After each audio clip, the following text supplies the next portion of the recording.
अंग्रेजी हुकूमत ने भारत में लगभग 200 सालों तक राज किया था, लेकिन आपको जानकर हैरानी होगी कि देश का एक ऐसा इलाका भी है जहां वे कभी भी कब्जा नहीं कर पाए। भारत के अंडमान निकोबार में नॉर्थ सेंटिनल आइलैंड एक ऐसी जगह है जहां ब्रिटिश हुकूमत का राज नहीं चल पाया। साल 2004 में नॉर्थ सेंटिनल आइलैंड पर बेहद खतरनाक सुनामी आई थी, जिसकी वजह से कोस्ट गार्ड के हेलीकॉप्टरों को सेंटिनल द्वीप भेजा गया ताकि ये जाना जा सके कि यहाँ रहने वाले आदिवासियों की किस तरह मदद की जा सके। लेकिन जैसे ही हेलीकॉप्टर द्वीप पर पहुंचा, उस पर तीरों से हमला होने लगा। हमला इतना खतरनाक था कि हेलीकॉप्टर जमीन पर उतर नहीं पाया और उससे पहले ही वापस चला गया। पिछले 150 सालों में कम से कम 6 बार ऐसा हुआ है जब लोगों ने सेंटिनल आइलैंड में घुसने की कोशिश की और हर बार इसके नतीजे काफी खतरनाक रहे। जी हाँ, कई ऐसी घटनाएं जो आज के इस वीडियो में हम आपको बताएंगे, तो वीडियो में एंड तक बने रहना।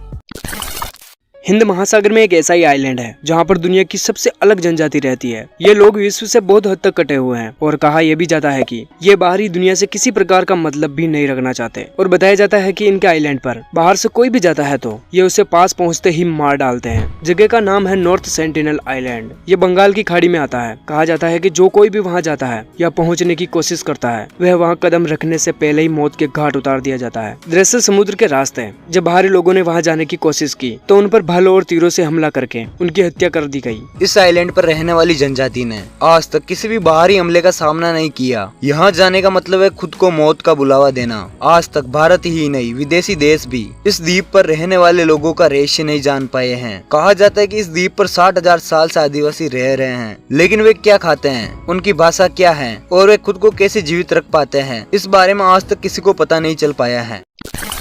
साल 2018 में जब एक ईसाई लड़के ने यहाँ पहुंचकर इन लोगों से मिलने की कोशिश की, जॉन एलन चाउ नाम का एक अमेरिकी लड़का गैर कानूनी रूप से यहाँ पहुंचा।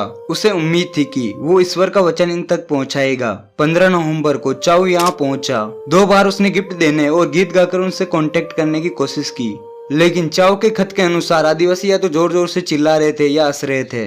17 नवंबर को चाउ आखिरी बार आइलैंड तक पहुंचा और वहीं रुक गया। उसने बोट वाले से वापस लौट जाने को कहा। बोट वाले ने बताया कि उसने आदिवासियों को चाउ को घसीटकर ले जाते हुए देखा और अगले दिन उसकी लाश बीच पर लटकी हुई मिली। भारत की तरफ से कई कोशिश हुई कि चाउ के शरीर को वापस लाया जाए, लेकिन जब वहाँ कुछ लोग गए तब आदिवासियों के हाथों में तीर धनुष देखकर डर गए थे। दूरबीन से देखने पर पता चला कि वहाँ के आदिवासी तीर कमान हाथ में लिए काफी गुस्से में थे। ऐसी स्थिति में किसी की भी हिम्मत नहीं हुई उन आदिवासियों से टकराने की। इस इलाके में जारवा और सेंटिनली नामक आदिवासी प्रजाति रहती हैं। 2004 की भयंकर सुनामी ने अंडमान निकोबार के बड़े हिस्सों को तहस नहस कर दिया था। उस सुनामी में हजारों जानें गई थी, लेकिन यहाँ के नॉर्थ सेंटिनल आइलैंड पर रहने वाला आदिवासी बाहरी दुनिया की किसी भी मदद के बिना जीवित बच गए थे। और साल 2004 की जनगणना के अनुसार 12 पुरुष और 3 महिलाओं का पता चला था। हालांकि विशेषज्ञों के अनुसार उनकी संख्या 40 से 400 के बीच भी हो सकती है। 1967 में त्रिलोकनाथ पंडित इस आइलैंड तक पहुंचे। वो एक सरकारी टीम के साथ पहुंचे थे।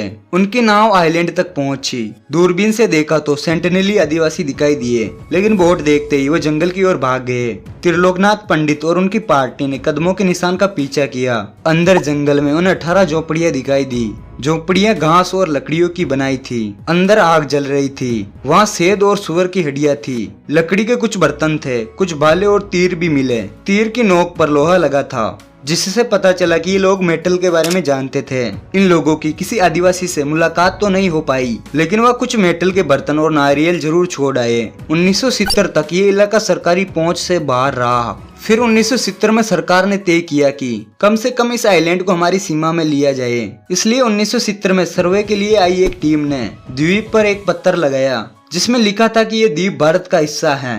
इंटरनेशनल कम्युनिटी में इस आइलैंड के चर्चे हुए तो 1974 में नेशनल जियोग्राफी की एक टीम डॉक्यूमेंट्री बनाने के लिए आई। दुनिया में जब भी किसी से पहला कांटेक्ट किया जाता है तो कुछ तरीके आजमाए जाते हैं। भाषा में बात नहीं की जा सकती, इसलिए कुछ गिफ्ट देकर कांटेक्ट बनाया जाता है। साथ ही इशारों से बात करने की कोशिश की जाती है। नेशनल जियोग्राफिक की टीम ने भी ये तरीका अपनाने की कोशिश की, लेकिन जैसे ही उनकी नाव आइलैंड के नजदीक पहुंची, उन पर तीर चलने लगे। एक तीर सीधा उनके टीम मेंबर को लगा। जिस आदिवासी ने तीर चलाया वो जोर जोर से हंसा और एक पेड़ के नीचे जाकर बैठ गया। टीम वापस लौट गई। 3 दिन की कोशिश के बाद टीम टापू के किनारे तक जा पाई।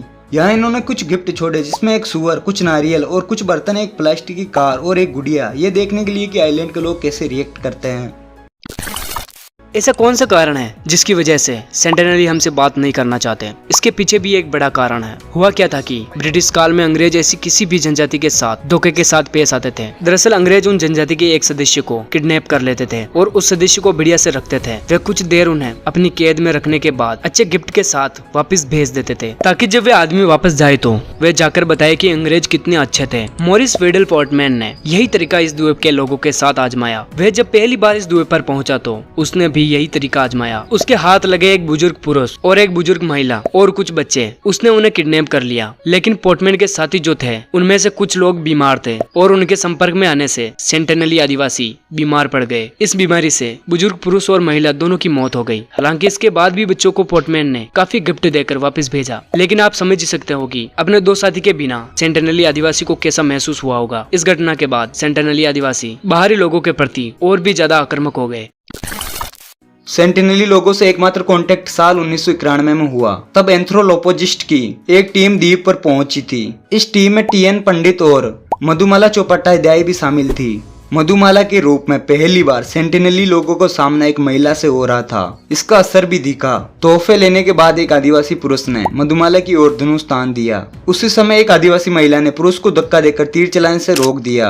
इस दौरान पहले टीम की तरफ से पानी में बहाकर नारियल दिए गए। फिर बाद में सेंटिनली लोग कुछ नारियल हाथों से लेने के लिए भी तैयार हो गए। इसके बाद भी कई बार सेंटिनली लोगों से कांटेक्ट करने की कोशिश हुई है, लेकिन 1996 में सरकार ने इस पर पूरी तरह प्रतिबंध लगा दिया।